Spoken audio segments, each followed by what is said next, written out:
probably somebody who's watching this video right now who's in a one-sided relationship or just got out of a one-sided relationship, and you're either fearful avoidant or you were dating somebody who you believe was fearful avoidant, and you don't feel good about this one-sided relationship. So it just means that you know that you're not getting everything you deserve. You're not getting everything that you want. You're not getting everything that would make you enjoy the relationship. So what happens? You're chasing something that is not giving you the satisfaction that you need and want, and yet you are pursuing it. Why are you pursuing it? Why are you engaging in this relationship, or why did you do it? Because I think even if you are not in it anymore, you still think about it, you reflect on it, you ponder about it, you're still very hurt by it, and it did some damage to your self-esteem, to the core of who you are. You almost feel a little bit humiliated, ashamed, and embarrassed that you are involved with this person or that you got involved with the person. So the question is, why did you get involved, or are you involved in a one-sided relationship where you know it's going nowhere? Because when you're in a relationship, you want to feel movement. You want to feel like you're making progress, not the type of progress that you make at work, but you want to feel like the relationship is deepening, that you're connecting more, that you're bonding, that you're learning to trust each other, that you are deeply enjoying each other's company, that you can't wait to see each other again. And you feel like this person is not giving you the I can't wait to see you again energy. So what you do is you dig deep to find clues that validate why you should stay with this person, when you know deep inside this is not what you want. But if we were to be very honest with each other, you're feeling super desperate. Nobody wants to feel desperate. It's a humiliating feeling. It's embarrassing. Society tells us not to be desperate. But the truth is, if you want love really badly and you're not finding it like you want to, then it can make you desperate for love. I like to be honest. Desperation just means that you really, really need and want love right now, and you are frustrated without it. But love can be tricky. True, deep, satisfying, soulmate energy, twin flame type love is hard to find, and you know that because you have tried, you have searched for it, you're looking for it, and nothing is really hitting the spot. So you're at the point where you're like, I'll just accept anything, kind of, because I can't stand this longing. It's driving me absolutely nuts. But you know that this situationship ain't right either, because the other person is not giving you what you need, what you want. They're taking you for granted. They're kind of using you to get their needs met. Or when I'm lonely or bored or I want to, then I'll call you. But other than that, you're not getting treated the way that you know you deserve to be treated, because you're way better than that.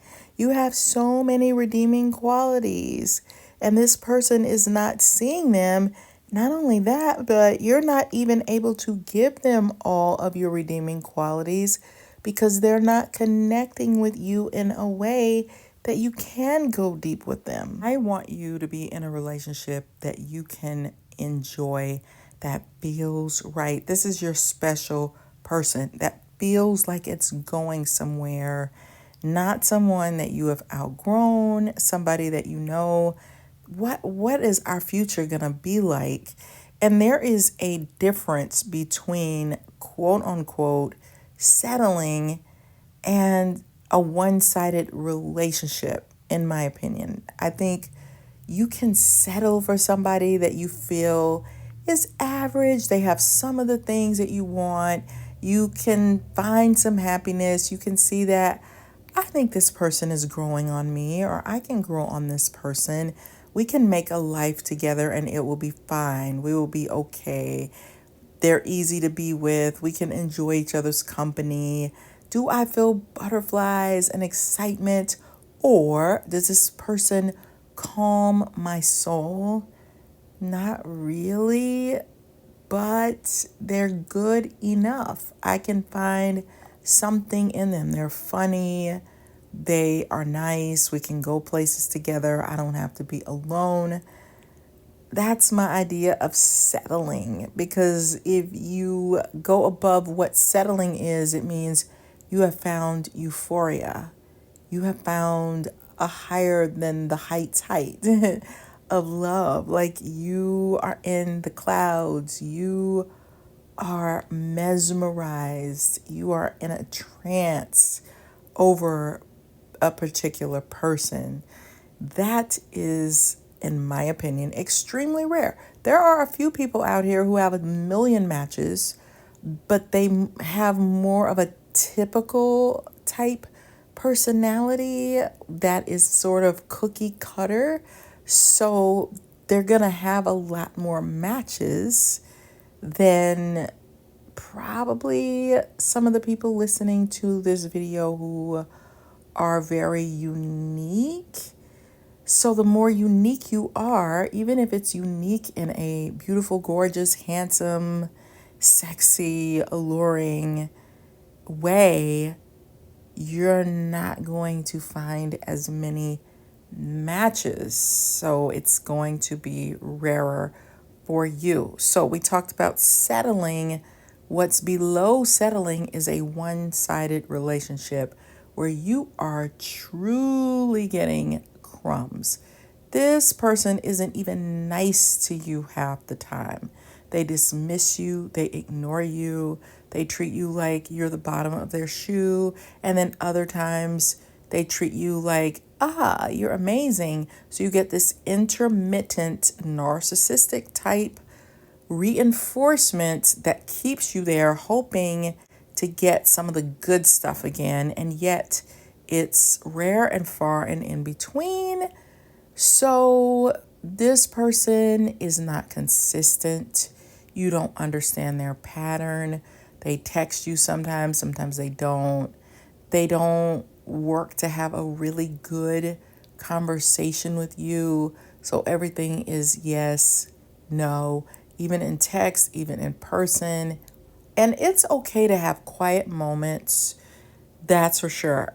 Everybody needs to get comfortable with silence, because there are times in your long-term relationship where you need to be able to sit beside each other and not say a word and be comfortable with it. That's not what I'm talking about. I'm talking about a consistent, persistent, single word answers, no connecting. That is not okay. And it's not okay for somebody who really likes you a lot to not be consistent in a romantic relationship. Sometimes friendships, you might talk once a month or once a week, or it might be a couple of months and you don't talk. That's a friendship. This is worse than a friendship, because it's supposed to be a romantic connection and this person is not being consistent. They're being wishy-washy. You need more than that. This is bottom of the barrel. So if you want to treat them like they're treating you and keep them as a good for now, do that if you have the strength to find someone else and to do your own thing. And if you're fearful avoidant, to activate your avoidant side and learn to pull away from this toxic individual. Sometimes I get tired of hearing cliches like, you deserve better. It's so annoying. However, I have to say it.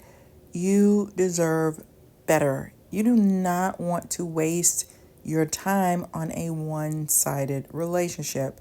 The hard thing is, I know you've heard that before, and to hear it again when you're not in the mood, because you're in the mood for love, you just want to connect with somebody deeply, and you are hoping and praying because there are crumbs out there. Not only are there crumbs out there, the availability isn't there, especially sometimes for women versus men.